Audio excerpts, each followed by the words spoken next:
కీర్తనలు 149వ అధ్యాయం. యెహోవాను స్తుతించుడి, యెహోవాకు క్రొత్త కీర్తన పాడుడి. భక్తులు కూడుకున్న సమాజంలో ఆయనకు స్తోత్ర గీతము పాడుడి. ఇశ్రాయేలీయులు తమను పుట్టించిన వానిని బట్టి సంతోషించుదురుగాక. సియోను జనులు తమ రాజును బట్టి ఆనందించుదురుగాక. నాట్యముతో వారు ఆయన నామమును స్తుతించుదురుగాక. తంబురతోనూ సితారాతోనూ ఆయనను గూర్చి గానము చేయుదురుగాక. యెహోవా తన ప్రజలందు ప్రీతి గలవాడు. ఆయన దీనులను రక్షణతో అలంకరించడం. భక్తులు ఘనత నొంది ప్రహర్షించుదురుగాక.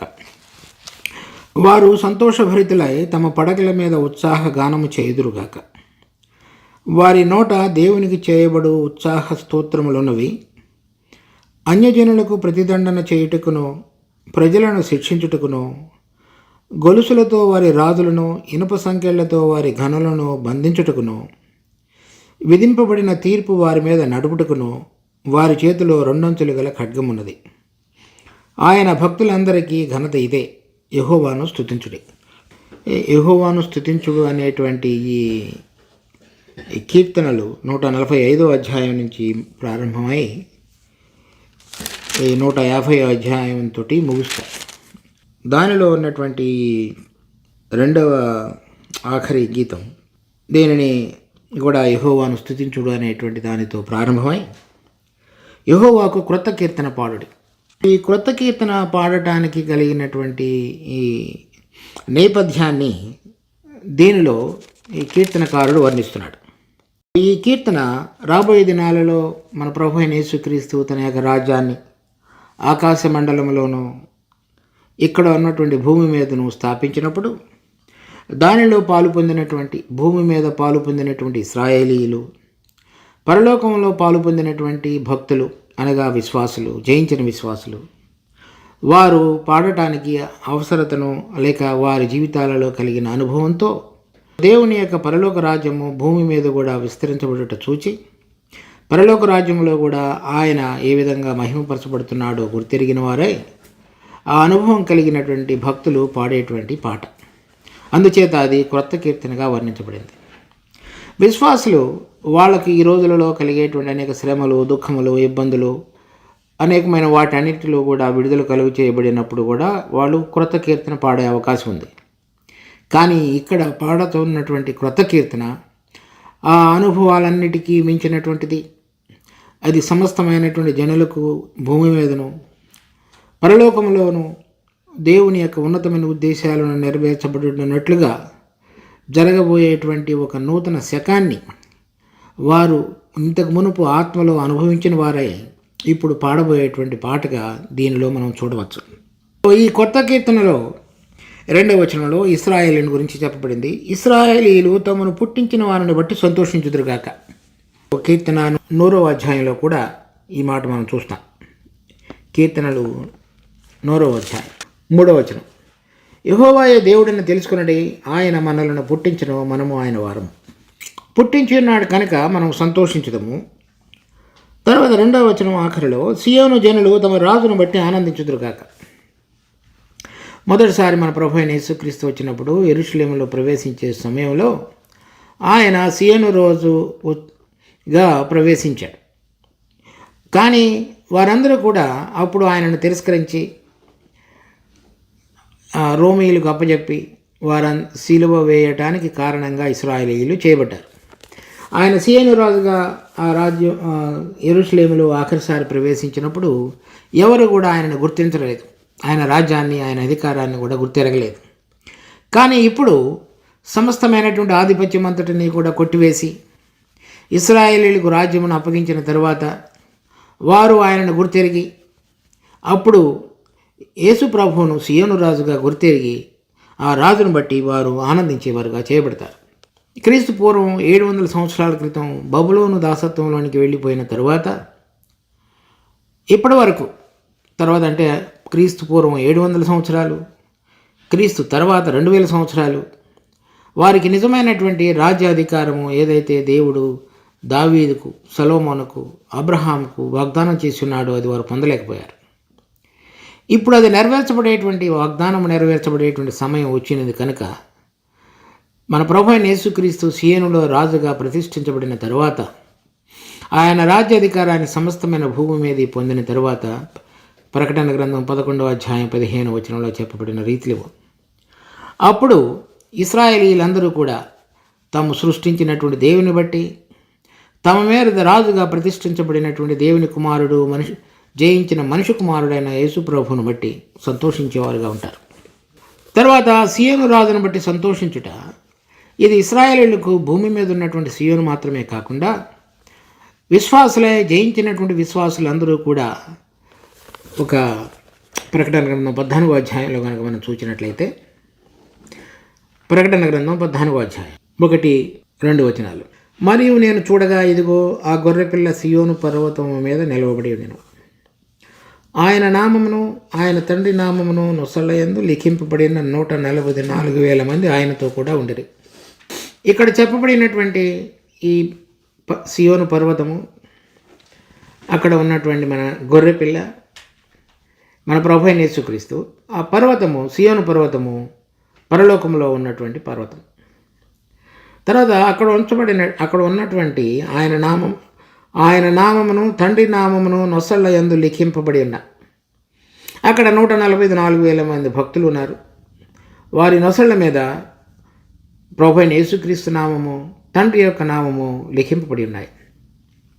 ఈ నామము లిఖింపబడి ఉండుట అనే దానికి అర్థం ఏమిటంటే, వారు తండ్రి యొక్క అధికారం కిందను, కుమారుని యొక్క అధికారం కిందను భూమి మీద తమ జీవితాలను కొనసాగించి అన్నింటిలో కూడా జయం పొందినటువంటి బిడ్డలని అర్థం. తర్వాత అక్కడ ఉన్నటువంటి వారందరూ కూడా ఈ 3వ వచనంలో చూస్తే, వారు సింహాసనం ఎదుటను, ఆ 4 జీవుల ఎదుటను, ఆ పెద్దల ఎదుటను ఒక క్రొత్త కీర్తన పాడుతున్నారు. అంటే సింహాసనం మీద ఆసీనుడు అయిన గొర్రెపిల్ల సీయోను రాజు, ఆయన ఎదుట ఒక క్రొత్త కీర్తన పాడుతున్నారు. ఇక్కడ మనం చదివినటువంటి కీర్తన 150లో కూడా 2వ వచనంలో, ఆ క్రొత్త కీర్తన భూలోకంలో నుండి కొనబడిన ఆ 144,000 మంది తప్ప మరి ఎవరను కీర్తన నేర్చుకుని చాలరు. ఆ క్రొత్త కీర్తన ఇక్కడ నుంచి కొనబడి పరలోకంలోనికి చేర్చబడి దేవుని యొక్క అధికారం కిందను, కుమారుని యొక్క అధికారం కిందను జీవించి జయించినటువంటి విశ్వాసులు నేర్చుకునేటువంటి ఆ పాట, వారి అధికారం కింద ఉండి సమస్తాన్ని ఓడించి ఏ విధంగా ప్రభు యొక్క శక్తి ప్రభావం ద్వారా జీవించగలిగారో దానిని ప్రకటిస్తూ అక్కడికి చేరిన తరువాత పరలోకంలో అనేక మంది దేవదూతలు ఎదుట పారుతున్నటువంటి ఆ క్రొత్త కీర్తన. ఆ కీర్తన మరి ఎవరను నేర్చుకుని చాలరు.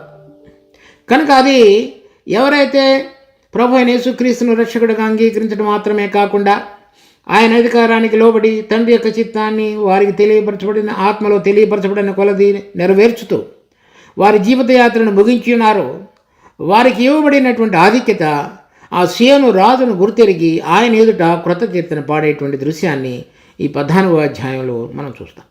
వారి యొక్క గుణములు, చేసినటువంటి ఇతర విషయాలు అవన్నీ కూడా ఇంకా మిగిలిన వివరణలో ఉన్నాయి.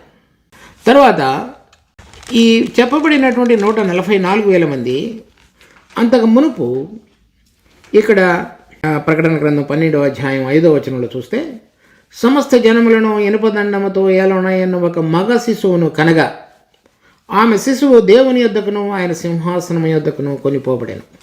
ఈ భూలోకము నుంచి తీసుకుని వెళ్ళబడినటువంటి, లేవనెత్తబడినటువంటి పరిశుద్ధుల జయించిన విశ్వాసుల యొక్క సమూహము పరలోకంలో దేవుని సింహాసనం యొద్దకు నేరుగా సరాసరి తీసుకుని వెళ్ళబడుట అనేది కూడా మనం ఇక్కడ చూస్తున్నాం. అక్కడ వారు గురించి 11వ వచనంలో, ఆ మగ శిశువుని గురించి 11వ వచనంలో, వారు గొర్రెపిల్ల రక్తమును బట్టి తామిచ్చిన సాక్ష్యమును బట్టి వారిని జయించున్నారు, కానీ మరణం వరకు తమ ప్రాణములను ప్రేమించిన వారు కారు. కనుక ఈ విధంగా మరణం వరకు తమ ప్రాణములను ప్రేమించకుండా గొర్రెపిల్ల రక్తం చేత జయాన్ని పొంది తామిచ్చిన సాక్ష్యాన్ని, అంటే దేవుని యొక్క జీవం వారిలో పనిచేస్తుండగా ఆ సాక్ష్యాన్ని వారి జీవితం ద్వారా ప్రస్ఫుటంగా తెలియపరిచి దేవుని యొక్క నామమును, క్రీస్తు యొక్క నామమును వారి నొసళ్ళ మీద లిఖించబడినటువంటి అనుభవంలో జీవించి ఒక క్రొత్త కీర్తన నేర్చుకుని పరలోకపు సీయోను పర్వతం మీద నిలబడినటువంటి భక్తులను ఈ ప్రకటన గ్రంథం 14వ అధ్యాయంలోను 12వ అధ్యాయంలోను మనం చూస్తాం. ఇశ్రాయేలీయులు ఇక్కడ ఉన్నటువంటి సీయోను పర్వతం మీద ఉండేటువంటి ఆనందించేవారు గాను, భక్తులైనటువంటి వారు విశ్వాసులు పరలోకంలో ఉన్నటువంటి సియోను పర్వతం మీదకు తీసుకుని వెళ్ళబడిన తర్వాత అక్కడ క్రొత్త కీర్తన పాడుతూ ఆనందించేవారుగాను గుర్తిస్తున్నాం మనం. అదే వచనాలు మనం హెబ్రీ పత్రిక 12వ అధ్యాయంలో కూడా ఉన్నాయి. తర్వాత అది కూడా ఒకసారి చూద్దాం. హెబ్రీ పత్రిక 12వ అధ్యాయం 22వ వచనం.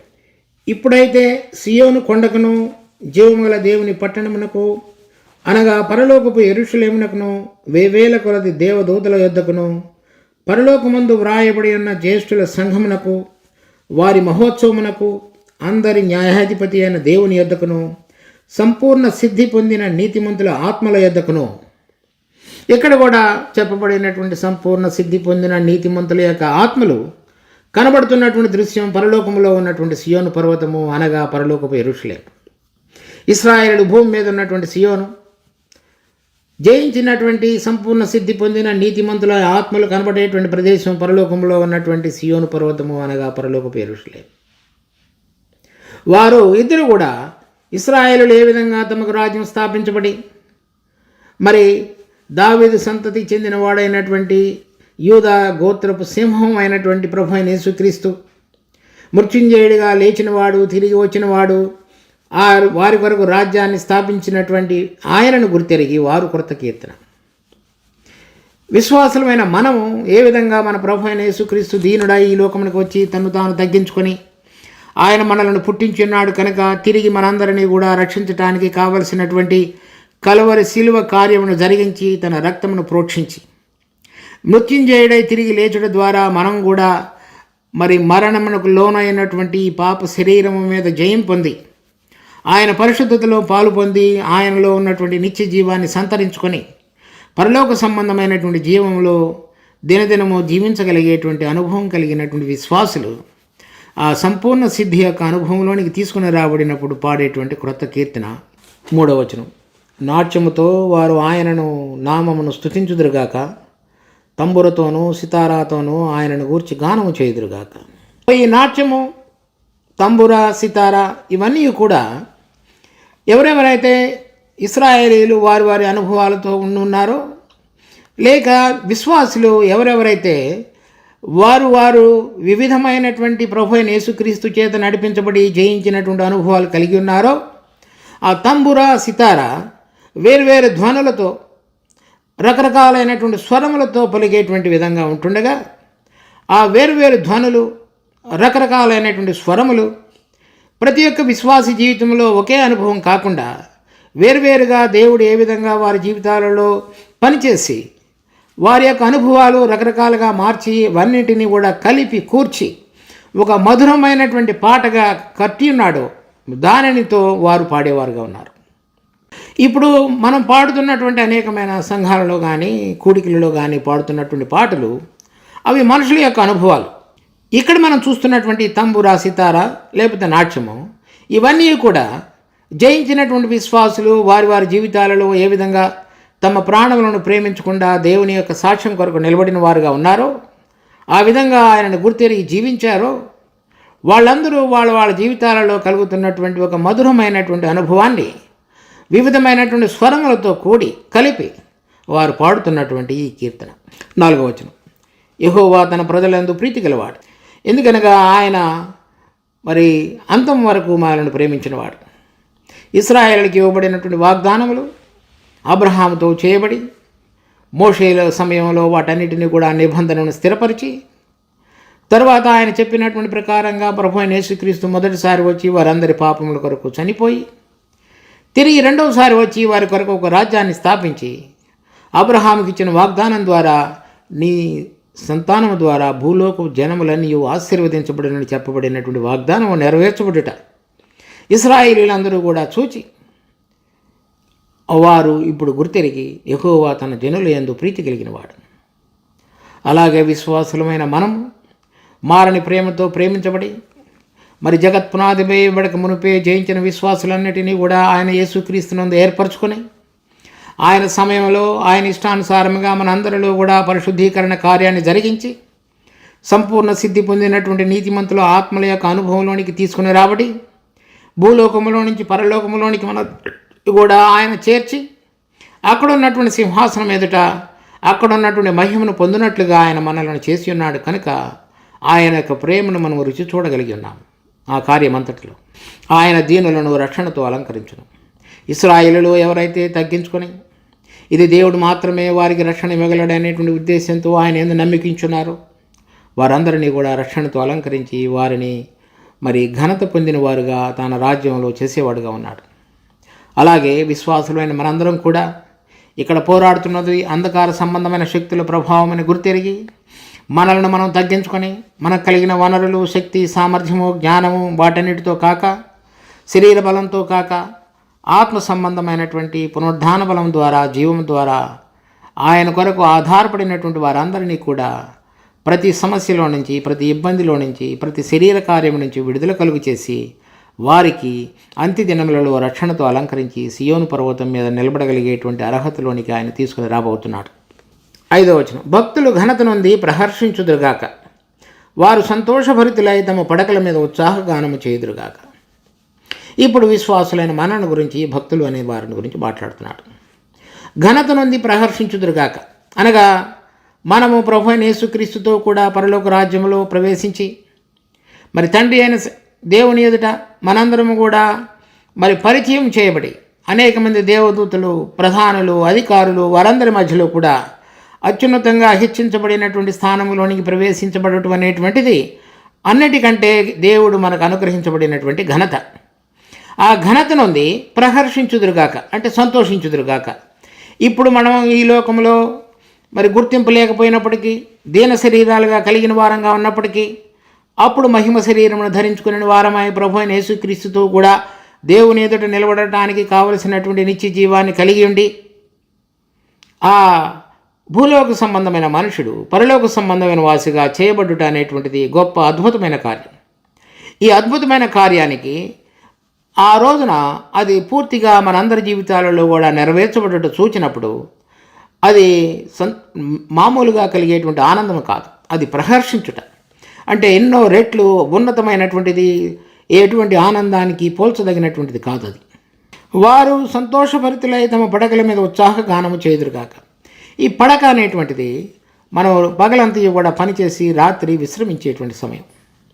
దానిలో అనగా మన జీవిత యాత్ర అంతటినీ కూడా ముగించి సరైన రీతిలో దేవుని యొక్క చిత్తమును నెరవేర్చి ఆయన ఏర్పాటులో ముందుకు కొనసాగి స్థిరత్వంలోనికి తీసుకుని రాబడి దేవుని చేత అపూర్వమైనటువంటి విధంగా అంగీకరించబడి మన జీవితాలు వారు పూర్తి చేయబడినటువంటి తమ జీవితాలు చక్కగా దేవుని యొక్క ఏర్పాటులో ముగించబడాయన్న సత్యాన్ని గుర్తెరిగిన వారే ఆయన యందు విశ్రమించేటువంటి దానికి గుర్తుగా ఉండి వారు ఉత్సాహగానము చేసేవారుగా ఉన్నారు.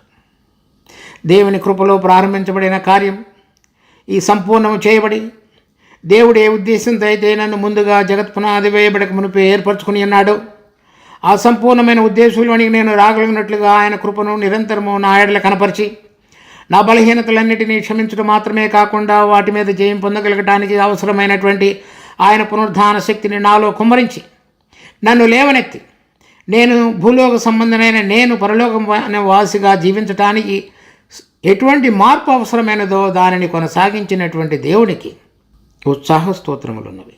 7వ వచనం, అన్యజనులకు ప్రతిదండన చేయుటకును ప్రజలను శిక్షించుటకును. వారు ఆ భక్తులు ఏం చేయబోతున్నారంటే అన్యజనులకు ప్రతిదండన చేయుటకు ప్రజలకు శిక్షించుటకు. వారు ఆ విధంగా పరలోకములో దేవుని యొక్క సింహాసనం ఎదుట నిలబడిన తరువాత దేవుడు వారికి భక్తులకు అనుగ్రహించబోయేటువంటి ఒక గొప్ప ఉన్నతమైనటువంటి ఉద్దేశాలు ఎలా ఉన్నాయంటే అన్యజనులకు ప్రతిదండన చేయుటకు ప్రజలను శిక్షించుటకు. చూడండి, 1 కొరింథీయులకు రాసిన పత్రిక 6వ అధ్యాయం 1-2 వచనాలు. మీలో ఒకనికి మరి ఒకని మీద వ్యాజ్యం ఉన్నప్పుడు వాడు పరిశుద్ధుల ఎదుట కాక అనీతిమంతుల ఎదుట వ్యాజ్యమాడుటకు తెగించుచున్నాడా? పరిశుద్ధులు లోకమునకు తీర్పు తీర్చుదురని మీరు ఎరుగరా? మీ వలన లోకమునకు తీర్పు జరగవలసి ఉండగా మిక్కిలి అల్పమైన సంగతులను గూర్చి తీర్పు తీర్చుటకు మీకు యోగ్యత లేదా? మనము దేవదూతలకు తీర్పు తీర్చుదామని ఎరుగరా? ఈ జీవన సంబంధమైన సంగతులను గూర్చి మరి ముఖ్యంగా తీర్పు తీర్చవచ్చును కదా. కనుక జయించినటువంటి పరిశుద్ధులు, ఆయన భక్తులు, ఆయనకు ప్రీతికరమైన వారు ఎటువంటి స్థాయికి హెచ్చించబడుతారు అంటే ఈ లోకమునకు రాబోయే దినాలలో తీర్పు తీర్చేటువంటి తీర్పరులుగా వారిని ఆయన సిద్ధపరిచిన వాడుగా ఉన్నాడు. లోకములకు మాత్రమే కాకుండా, అన్యజనులకు మాత్రమే కాకుండా దేవదూతలకు కూడా తీర్పు తీర్చేటువంటి స్థాయికి వారి యొక్క అంతరంగంలో జరిగినటువంటి మార్పు యొక్క విశిష్టత అటువంటి విధంగా ఉన్నది. అంటే ఇక్కడ ఉన్నటువంటి విధంగా ఇక్కడ ఉన్నటువంటి న్యాయము దేవుని యొక్క దృష్టిలో ఏ విధంగా ఉన్నదో దానిని గమనించి నేర్చుకుని వారై ప్రవర్తించి రాబోయే తరంలో వారు ఆ విధంగా ఆ తీర్పును దాని ప్రకారంగా కొనసాగించేవారును, పరలోకంలో దేవుని యొక్క తీర్పు ఏ విధంగా ఉంటుందో దాన్ని కూడా అవగాహన ఆత్మ ద్వారా తెలుసుకుని వారై దేవదూతలకు కూడా తీర్పు తీర్చగలిగినటువంటి స్థితిలోనికి తీసుకుని రాబడినటువంటి జనాంగంగా కూడా వారు చేయబడ్డారు. అది ఎంతో గొప్ప ఆధిక్యత. ఆ విధంగా వారు ఘనత నొందిన వారుగా చేయబడ్డారు. తరువాత 8వ వచనం, గొలుసులతో వారి రాజులను, ఇనుప సంకెళ్లతో వారి ఘనులను బంధించుటకు, విధింపబడిన తీర్పు వారి మీద నడుపుటకు వారి చేతిలో 2 అంచెలు గల ఖడ్గమున్నది. ఈ దేవదూతలకు కూడా తీర్పు తీర్చేటువంటి ఈ ఘనత నొందినటువంటి భక్తులు చూడండి, ప్రకటన గ్రంథం 20వ అధ్యాయం 1-2 వచనాలు. మరియు పెద్ద సంఖ్యలను చేత పట్టుకొని అగాధం యొక్క తాళపు చెవి గల ఒక దేవదూత పరలోకము నుండి దిగి వచ్చట చూచితని. అతడు ఆది సర్పమును అనగా అపవాదియు సాతానును అను ఆ ఘట్ట సర్పమును పట్టుకొని 1000 సంవత్సరములు వారిని బంధించి అగాధములో పడవేసి, ఈ వారి యొక్క ఇక్కడ మనం చదువుతున్నట్టు 149వ అధ్యాయంలో గొలుసులతో వారి రాజులను, ఇనుప సంఖ్యలతో వారి ఘనులను బంధించుటకు.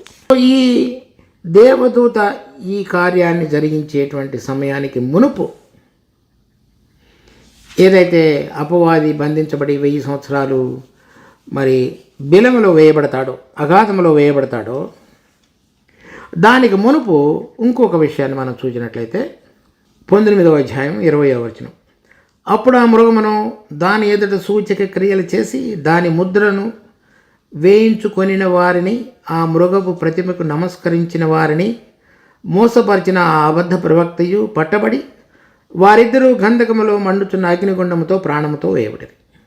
ఆ మృగము, ఈ అబద్ధ ప్రవక్త, వీరిద్దరూ కూడా ఈ మండుచున్నటువంటి గంధకములతో మండుచున్నటువంటి దానిలో ఇద్దరు కూడా ప్రాణముతో వేయబడ్డారు. అపవాది బంధించబడి అగాధంలోనికి, ఈ మృగము అబద్ధ ప్రవక్త ఇద్దరు కూడా నరకాగ్నిలోనికి వేయబడ్డారు. దీనికి మునుపు ఈ కార్యం ఈ విధంగా జరగక మునుపు ఇక్కడ చూడండి 149వ కీర్తనలో 9వ వచనం, విధింపబడిన తీర్పు వారి మీద నడుపుటకును వారి చేతిలో 2 అంచెలు గల ఖడ్గమున్నది.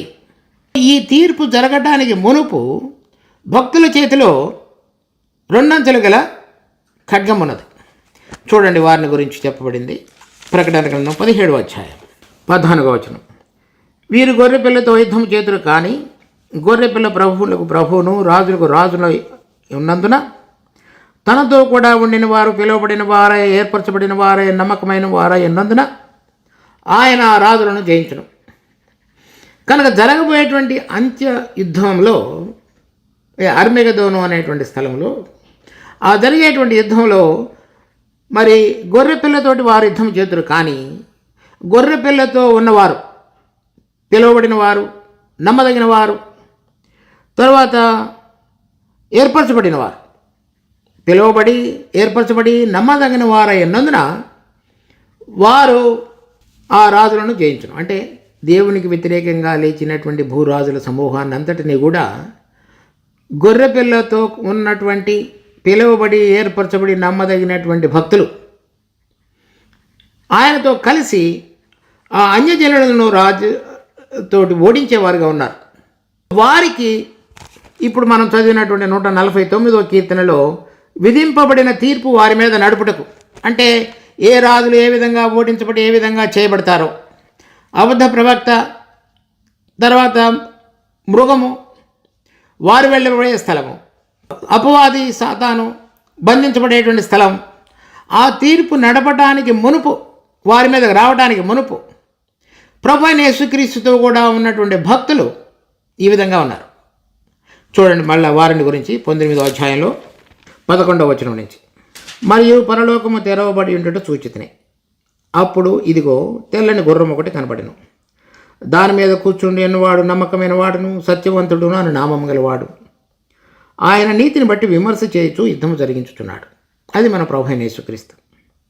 ఆయన నేత్రములు అగ్నిజ్వాల వంటివి, ఆయన శిరస్సు మీద అనేక కిరీటములుండెను. రాయబడిన ఒక నామము ఆయనకు కలదు, అది ఆయనకే కానీ మరి ఎవరికీ తెలియదు. రక్తములో ముంచబడిన వస్త్రము ఆయన ధరించుకుని ఉండెను, మరియు దేవుని వాక్యము అను నామము ఆయనకు పెట్టబడి ఉన్నది. పరలోకముందున్న సేనలు శుభ్రమైన తెల్లని నారబట్టలు ధరించుకుని తెల్లని గుర్రములెక్కి ఆయనను వెంబడించుచుండరు. 17వ అధ్యాయంలో చూచినటువంటి పిలువబడి ఏర్పరచబడి నమ్మదగిన వారు ఆయనతో కూడా ఉన్నందున ఆయన రాజులను జయించును. ఇక్కడ కూడా మనం చూస్తున్నట్లుగా ఈ పరలోక సైన్యముతో ఇక్కడ జయించినటువంటి విశ్వాసులందరినీ కూడా పోల్చబడినది. ఈ పరలోకము సైన్యము మనం మునుపు చూచినటువంటి ప్రకటన గ్రంథం 14వ అధ్యాయంలోనూ 12వ వచనంలోనూ చెప్పబడినటువంటి జయించిన విశ్వాసుల యొక్క గుంపు. జనములను కొట్టుటకై ఆయన నోట నుండి వాడిగల ఖడ్గము బయలువెడలుచున్నది. ఆయన ఇనుపదండముతో వారి నేలును. ఆయనే సర్వాధికారియకు దేవుని తీక్షణమైన ఉగ్రతను మద్యపు తొట్టి తొక్కును. ఇక్కడ ఆ ప్రభువైన యేసుక్రీస్తులో ఆయన నోట నుండి వాడిగల ఖడ్గము బయలువెడలుచున్నది. ఇక్కడ మనం చూసినట్టయితే భక్తులను గురించి వారి చేతిలో 2 అంచులు గల ఖడ్గం ఉన్నది. అదే ఇక్కడ 19వ అధ్యాయం 13వ వచనంలో చూస్తే, మరియు దేవుని వాక్యము అను నామము ఆయనకు పెట్టబడి ఉన్నది. అదే మనకి ఇవ్వబడినటువంటి 2 అంచుల పదును కలిగినటువంటి ఖడ్గం ఏదైతే ఉన్నదో దేవుని వాక్యం, అది ఆ నామాన్ని ఆయన ధరించుకుని ఉన్నాడు. ఆయనను వెంబడించేటువంటి ఆ పరలోకపు సైన్యము, పిలువబడి ఏర్పరచబడి నమ్మదగిన వారు ఆ విధంగా జయించగలగడానికి అవసరమైనటువంటి ఆ దేవుని వాక్యాన్ని వారు జీవించున్నారు కనుక దాని ఆధారంగా వారు కూడా రాబోయే దినాలలో ఈ అనుభవాన్ని వారు జయించినటువంటి అనుభవాన్ని కలిగి ఉన్నారు కనుక ఇతరులను కూడా ఓడించడానికి అవసరమైనటువంటి ఖడ్గం అనేటువంటి దేవుని వాక్యం ఏ విధంగా మన ప్రభువైన యేసుక్రీస్తు ఆయనకు పెట్టబడి ఉన్నదో, ఆయనను వెంబడించుతున్నటువంటి సైనికుల యొక్క చేతిలో కూడా ఆ 2 అంచులు కలిగినటువంటి ఖడ్గం ఉన్నది. అనగా శరీరము ఆత్మ రెండింటినీ కూడా వేరుపరిచి శరీరానుసారంగా నడిచిన ప్రతి ఒక్కరికి కూడా శిక్ష విధించి ఆత్మానుసారంగా నడిచిన వారందరినీ కూడా హెచ్చించడానికి కావలసినటువంటి అనుభవ జ్ఞానం కలిగినటువంటి భక్తులు ప్రభువును వెంబడించిన వారుగా ఉన్నారు. కనుక ఆ 2 అంచులు పదును కలిగిన ఖడ్గము ఆ రోజులలో మనము ఒకవేళ పట్టుకుని యుద్ధం చేసేటువంటి గుంపులోనికి ఆ యోగ్యతలోనికి తీసుకుని రాబడ్డట్టు కనుక మనము ఆశించుతున్నట్లయితే, ఇప్పుడు ఆ వాక్యానుసారంగా ఉన్నటువంటి 2 అంచుల పదును కలిగినటువంటి ఎటువంటి ఖడ్గం కంటే నువ్వు వాడిగలిగినదయండి మనలో ఉన్నటువంటి ప్రాణ ఆత్మలను విభజించినట్లుగా మన హృదయం యొక్క తలంపులను ఆలోచనలను పరిశోధించబడి ఏవి దేవునివి కావో అవి అన్నిటినీ విడిచిపెట్టి ఆత్మానుసారంగా ఆయన పేరు మన మీద లిఖించబడటానికి యోగ్యమైనటువంటి అనుభవంలోనికి రాగలిగినటువంటి బిడ్డలుగా మనము మార్చబడిన అనుభవం కలిగిన వారు ఇవ్వబడినటువంటి ఆయన భక్తులందరికీ ఘనత ఇదే. యెహోవాను స్తుతించుడి. ఆ ఘనత ఏంటి? ఆయనతో పాటుగా కలిసి ఆయన కొరకు ఆయన ఉద్దేశాలు నెరవేర్చబడటానికి పనికి రాగలిగినటువంటి పరలోక సైన్యముగా సమూహముగా చేయబడుట, అది ఇవ్వబడినటువంటి ఘనత. అన్యజనులకు దేవదూతలకు తీర్పు తీర్చేటువంటి ఘనత, ఆయనతో పాటుగా కలిసి రాబోయే దినాలలో రాజ్యం చేయబోయేటువంటి ఘనత, ఆ అనుభవంలోనికి మనందరము రాగలుగుటకు దేవుడు మనకు కృప చూపించును గాక. ఆయన పిలిచిన పిలుపు యొక్క విశిష్టమైనటువంటిది, ఆయన యొక్క ఔన్నత్యాన్ని మనం గుర్తెరిగి ఆ విధంగా జీవించుటకు దేవుడు మనకు సహాయించబడును గాక. ప్రార్థించుకుందాం. మా జీవం కలిగిన తండ్రి, మీ కృపలో మాకు ఇచ్చిన ఈ వాక్య భాగాన్ని బట్టి ఎంతో వందనాలు. దీని అనుసారంగా జీవించగలిగినటువంటిది రాబోయే దినాలలో మేము పడకల మీద పరుండి ప్రహర్షించి తంబురతో సితారాతో మిమ్మల్ని స్తుతిగీతములు పాడగలిగినట్లుగా మా జీవితాలలో ఎల్లప్పుడూ కూడా మీ యొక్క జీవము మృతులను ఓడించుటకు సహాయపడగలిగినటువంటి ఆ జీవం ద్వారా 2 అంచుల పదును కలిగినటువంటి ఖడ్గము కంటే వాడిగలిగినటువంటి ఆ దేవుని వాక్యం ద్వారా మా హృదయంలో ఉన్నటువంటి ప్రాణము శరీరము అంతయు కూడా కత్తిరించబడి ఆత్మ సంబంధమైన వెలుగులో జీవములో ప్రభువును సంతోషపరుస్తూ జీవించగలుగుటకు మాకు ప్రతిరోజు కావలసిన కృపను అనుగ్రహించమని మా రక్షకుడు ప్రభు అయిన యేసు నామమున అడిగి వేడుకుంటున్నాం తండ్రి. ఆమేన్.